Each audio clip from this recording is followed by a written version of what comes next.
সালটা ছিল 2018 থেকে 20।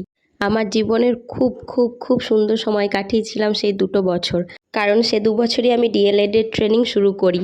অনেক নতুন বন্ধুদের সাথে আলাপ হয়, কিছু পুরনো বন্ধুদের সাথে আবার নতুন করে মজা আড্ডা হয়।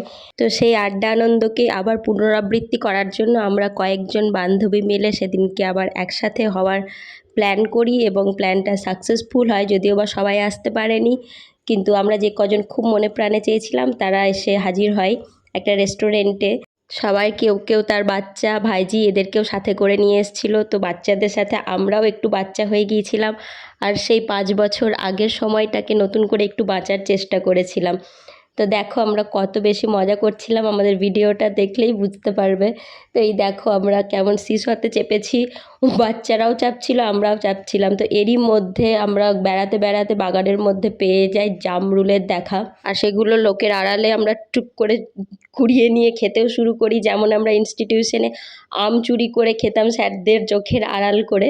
আর সেই জামরুলগুলো খেয়ে আমরা সুইমিং পুলে হাত ধুতেও চলে গেছিলাম। আর তারই মধ্যে চলে এসছে আমাদের আরও 2টো বান্ধবী, এই যে সামনে আসছে।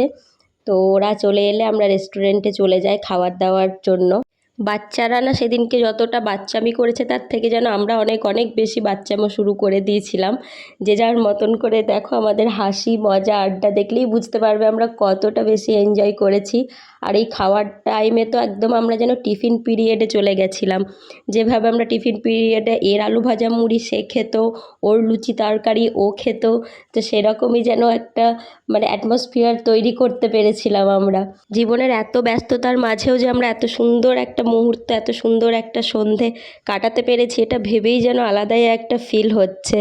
ভাবতেও পারিনি যে যাদের সাথে রোজ কোনো কথা নেই, দেখা নেই, কিছুই নেই, মানে শুধু ওই ফেসবুকে লাইক কমেন্টের মধ্যেই আমাদের সম্পর্কটা মানে টিকে ছিল, তার মধ্যেও যে এত সুন্দরভাবে আমরা মিলতে পারবো, আবার সেই আগেকার দিনগুলোতে ফিরে যেতে পারবো কোনো হেজিটেশন ছাড়া, জাস্ট এটা ভাবতেও পারিনি।